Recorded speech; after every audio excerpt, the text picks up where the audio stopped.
I'm Corbett Wall with DV Auction, here with your feeder flash for Friday, August the 17th, and it's the best day of the year. You wonder how that is? Well, it's my birthday, and you guys probably can't believe I reeled you in to watch this report today, and you're thinking, I didn't have time to watch that today, but got to have a little bit of fun with you guys. Went out, took 4 gift certificates and all the cash I had in my pocket to get me a brand new cowboy hat, so life doesn't get any better than this. Kind of a slow day in the cattle markets. Nothing outlandish happened, but we'll settle it all here pretty quick. Let's look at the board. October live cattle futures up 27 cents to end the day at 109.27. Your August spot fat cattle market unchanged or steady at 108.32, and this fat board has been a little bit supportive. You know, it was down the first 2 days of the week and now been up the last 2 days. Not as much as it was down, but just that little bit of support has really kind of strengthened what we're going to get in the fat cattle trade. It's going to be another Friday showdown as we have yet to establish anything solid, but it's looking a little better than it did on your first trickle sales that we saw on Monday and Tuesday. October feeder cattle board up 95 cents to end the day at 150.22, and look at your August spot feeder cattle up $1.22. and all your nearbys back up over $1.50, and your August ended the day at 150.27. Your soybeans are up 28 cents, and they're just bouncing around, jostling all over the place. But let's look at your fats trade through Wednesday. 11,900 head, which is really more than a lot of weeks when we haven't established a market yet. But you look at your latest sales on Wednesday there, they were just a pinch better than they were earlier in the week. Live sales from 109 to 111.50. Of course, this is all in the northern plains.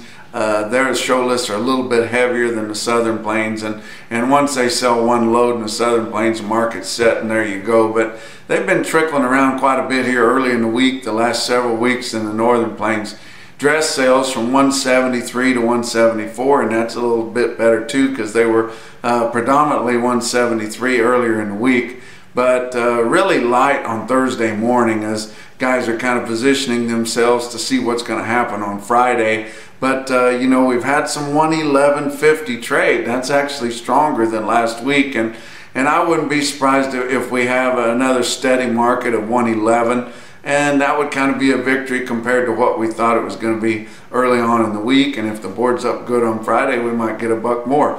But box beef cutout values kind of up and down on Thursday there. Your choice cuts 209.10, down 85 cents. Your select cuts 201.46, up 85 cents. So kind of a jostle there, and it's narrowing that choice select spread $7.64. Your slaughter has kind of been, we had one off day there, which has kind of put us a little bit behind it, but if we have a decent Saturday, we could still have a bigger kill, and we were kind of expecting a large harvest this week. But slaughter so far through Thursday, 474,000. That's 3,000 less than last week, but 8,000 more than the same week a year ago.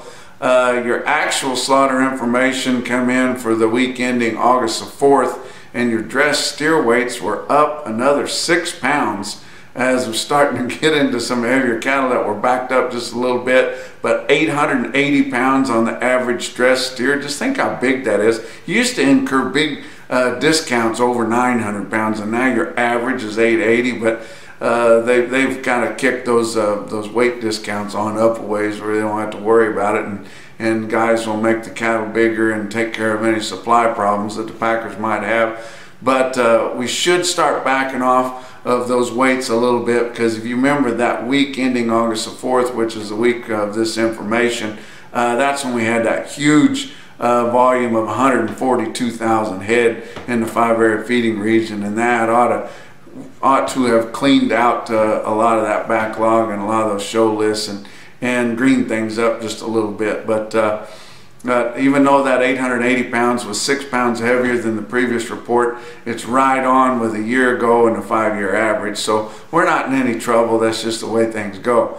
But let's look at your feeder markets on Thursday. Your RTI, your real-time index, late on Thursday at 147.36, actually up 12 cents. So we had some really good sales up in your northern plains, or up there close to I-70 and north from there, and that propped things up a little bit. The main one is Farmers and Ranchers Livestock Auction in Salina, Kansas. Even though it actually sets on the wrong side of Interstate 70, you could still throw a rock to the other side, and that's close enough for a lot of your farmer feeders and some of your northern plains commercial feedlots that like to look at cattle, and they've got a lot of good green yearlings coming off the last of the Flint Hills and the northern end of the Flint Hills there.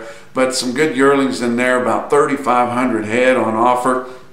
They called the market steady to $4 higher on feeder steers, and that was higher than the wild week that they had last week. You remember last week they had one heck of a sale and had a lot of really good cattle in there. And if you looked at the weighted averages on our automated report, it doesn't look quite that much higher, but if you take quality into account, they were selling more commercial type cattle, and in comparison to those farmer feeder type, really high quality cattle that they had last week, and selling just as good or a tick better. That probably was that much better. Feeder heifers $4 to $6 higher as they kind of recovered. As I told you in an earlier visit this week, the heifers were a little bit weak compared to the steers last week, and once word gets out on that, it repairs itself pretty fast as guys come in there with heifer orders.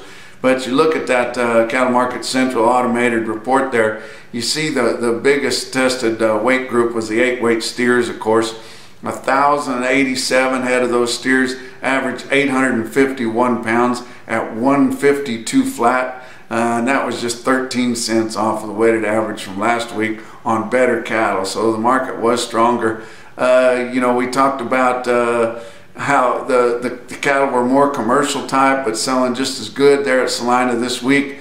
A guy sent me a picture there that had 82 head of these cattle we saw in Cattle Market Central, weighed 784 pounds at 159.50. That's a heck of a price. And he told me the cattle were hard green yearlings, but they were colored up quite a bit, and even had some brindle type cattle on there, kind of striped up cattle, which your farmer feeders won't buy, but your northern plains commercial guys will go ahead and buy, and that was near the top of the market. But Pratt, Kansas, 2,700 head there. They had a good sale. Feeder steers steady to $2 higher. Feeder heifers there, $2 to $4 higher. Your calves were not well tested, all that great. Look at a couple of individual quotes. Mitchell, South Dakota, they have big sales, and they will have some monster sales as we get later on in the fall and into the winter months. But reporting them on Cattle Market Central now. But look at Mitchell, 60 head of big steers, weighed 985 pounds at 146.50. And then at the Paris, Kentucky stockyards there, to show that they're no slouch, 61 head of 822 pounds. This is in Paris, Kentucky, guys, 153. That's your feeder flash for Friday.